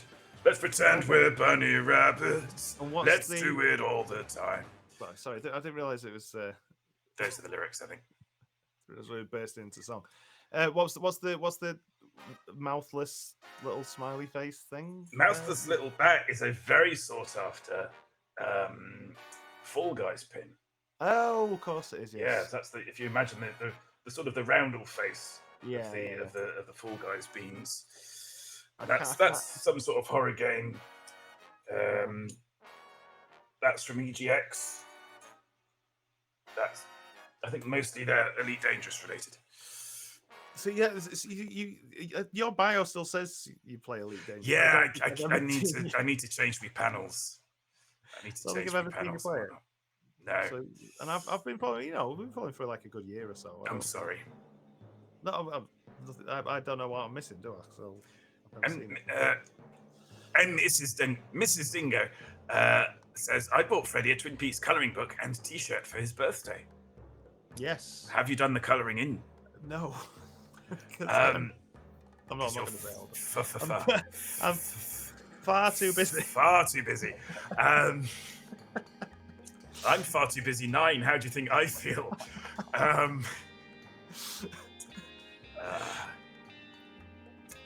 Where are we? That's the lady who received the phone call. What? Excuse me, what? Uh-oh, my folks are watching. Vera, he's a phone call you don't want to receive. You're sitting next to the killer. Oops. Blimey. What? Is this a reference to something I don't understand? Which is the only key he's been watching. He's been double screening us. Oh, I see. Yeah. Right. Oh, the Twin Peaks box set is on my Christmas list. So I'm guessing that you're going for the big Mama Jamma. The big triple. Yeah. Is it called ZA or something? Sounds a bit. Oh, possibly. I think so. And I thought, that's a bit. Come on. You could have thought of something better than Twin Peaks Z to A. And a trip to New York to see the Ghostbusters firehouse, perhaps best known for the film Ghostbusters, open brackets, 2016, close brackets. Oh, hang on now. Firehouse in real life. Yeah. Is Mrs. Dingo being accused of just buying me a colouring book for my birthday? No. Yeah, we did a few bobbits than that. Yeah. We went to New York. I remember Twin Peaks being a strange show. Would you say Twin Peaks was a strange show, Freddie Dingo? Yeah, it's quite strange, isn't it? It is a bit odd. It is a bit odd. But it's I don't know. It's the weird thing about the Twin Peaks is it's fairly horrific with all the murders and the goings on. There's a character who looks a lot like another character, and when that character gets killed, it's just the most horrible thing I think I've ever seen in a TV show. Oh yeah, the yeah, it's just like because what Lynch's attitude is that if you're gonna have violence in this show, it should revolt and horrify you. Pretty revolting. So it's quite full on, yeah, and sustained. Is that the one that's you're talking like top of the second season, more or less? I think so. Yeah. Someone's cousin. Yeah. And not good, is it? yeah. Hello. Oh, sorry. Could you say that again? I was deafened slightly by a telephone. Said someone's popular. Oh, I see. Yeah. C'est moi. Yeah. But yeah, it's just like that whole scene. It's like not overly, the violence itself isn't overly horrific, but it's it's just the level of it. And it's a horrible scene, but it's very well executed. Execute is probably the wrong, not a great word to use. Under the circs. Yeah. But yes, Twin Peaks, do get it watched. If I was a latecomer, I think I think they repeated it on Sky back when I was had to move back in with my dad, but that's another story for another time. But yeah, and I think I was just really hungover one morning and just thought, I've heard of this. I've heard of Twin Peaks. I'll give it a go. So I'm very much a Johnny come lately, but very much into it, as you can probably tell. And the return, it's hard, isn't it? I think I got a greater understanding of it, of like the whole so the visuals and everything like that. From watching Eraserhead, I watched that like a month or two ago. Yeah, there's a lot of similarities. I mean, Eraserhead's if you want weird, Twin Peaks makes Eraserhead makes Twin Peaks. Oh, gotcha. Look like I don't know, Ghostbusters. Yeah. There's a scene where he's pulling out what look like umbilical cords and he's throwing them at the wall. Yeah. Do you know what he used? Yeah. Do you know what he used for umbilical cords? I dread to think. Eels? No, umbilical cords. Oh, seriously? Oh. Yeah. He got them from some sort of experimental center where they kept them, and this guy goes, and then he sort of says, I can't do the voice. He's like, say, do you have any umbilical cords That is the voice. that we could use in our picture? And the guy said, yes, but you must promise me that you'll treat them with respect. Oh, yeah, we'll treat them with respect, okay? And, Oh wow. yeah, that's what they did with him. David Lynch there. Yeah, it's an odd film. Odd film. You know, I was expecting it to be a little askew, but I mean that film's all the way bonkers. Oh, Deems points for Jack to do his Freddy impression. Oh, God, hang on. Thank you, Mr. Bingo. Right, so I can't find the voice. It's a complicated quiz, so pay attention. You have to guess the noise. It's a word, exclamation mark, and then a word, and then you'll hear a sound. Then you have to tell me what film the sound came from. It's an 8-part process. It's more or less, yeah. I think it's more. I think we narrowed it down to 4. It's I wrote it down it's somewhere. 2. It's 2, Freddie. It's kind of 2, but you It's know. 2, Freddie. But there's Guess there's the word. levels Guess the film. It's with 2. the film. You But also, there's you make it seem complicated. yeah. It's It's just but yeah, but there's certain rules within that premise because you know it's like just want a house point. Just want a house point. You're well done. With unless it's a special occasion, someone has to redeem the quiz, and therefore they get first guess. And a lot of people don't know that. A lot of people That's just true. jump in That and is say, true. "Oh, Yeah. I know that." They just leap in with Speed or The Lighthouse or whatever. Or Murder on the Orient Express. Murder on the Orient Express. It was Yeah. it was a brisk November day and the clocks were striking 13. No. Something like that. It's so complicated we had to get someone to write a song about it. Yes, beautiful song.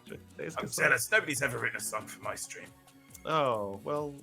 Rafi, he gets loads of fan art. Does he? Yeah.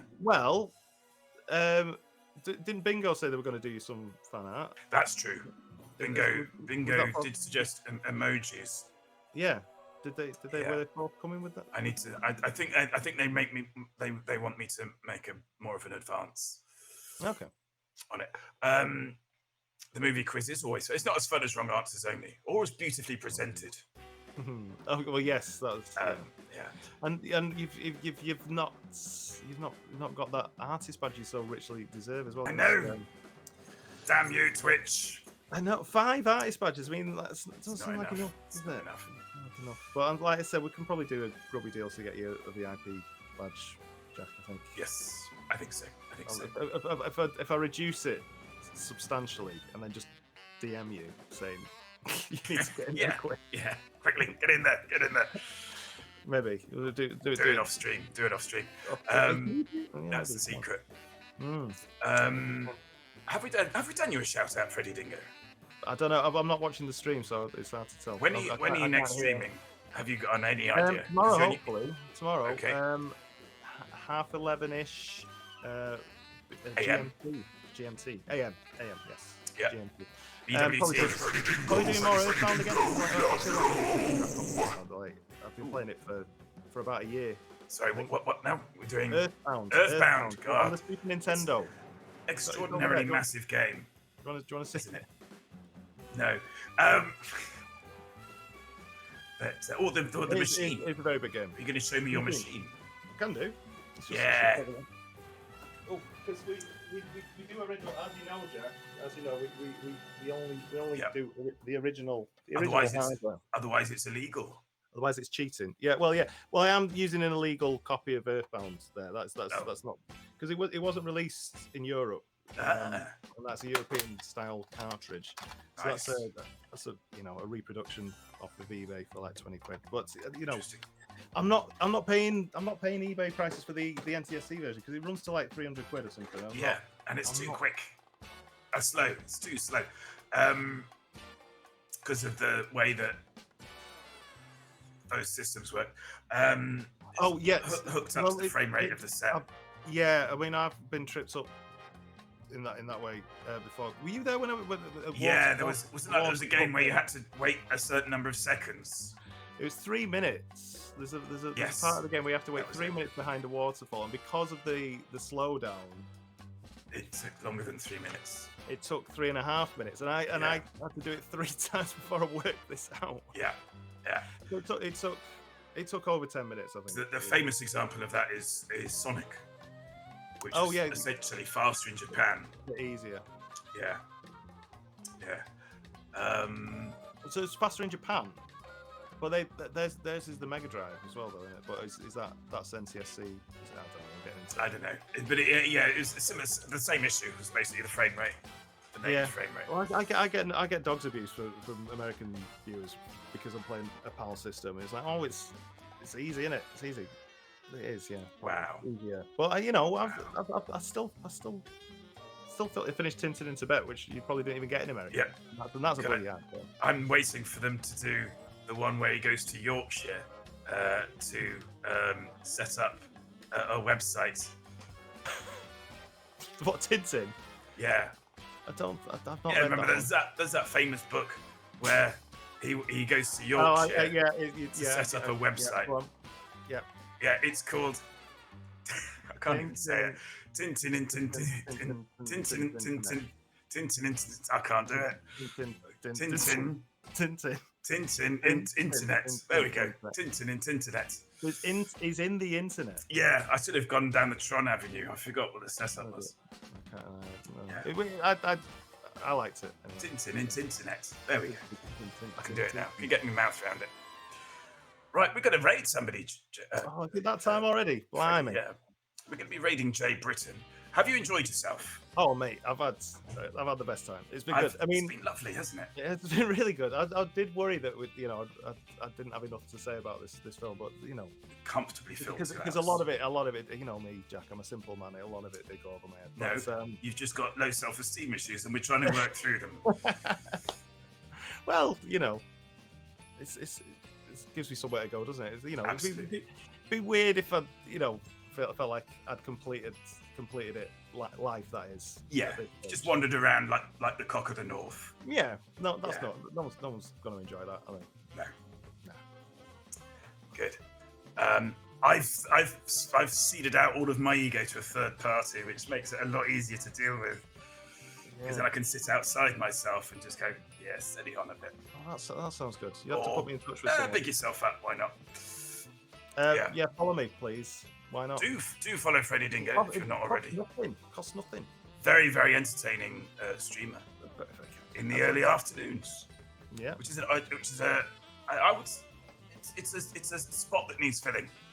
Yeah, it's mainly it's insomniac Americans and people who should be working, Europeans who should be working, but have a job that allows them to not naming their names. the full effort. It's not like I'm going to grass you up to your employer. It's fine. I don't mind. Right, Mrs. Dingo's dying for a cuppa. Oh yeah, me too. I am. So let's kick this into touch. We should do this again. Yeah. Well, Side Warriors next. Oh. No, not Side Warriors. Giving me more homework now. But we'll there'll be something. Yeah, we'll do it. You pick the next one. How's that? No, that's too much responsibility. I could happily watch Ghostbusters again, but I mean, it's been done, hasn't it? Well, I've put in a raid. We're going to be raiding Jay Britton because I was in their stream earlier.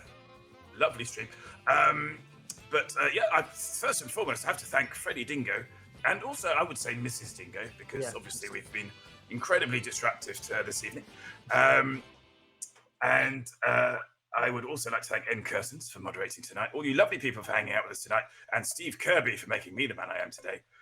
We will be back on, I don't even know what day it is, Sunday. We're going to be back on Sunday with, I guess, Fall Guys, maybe.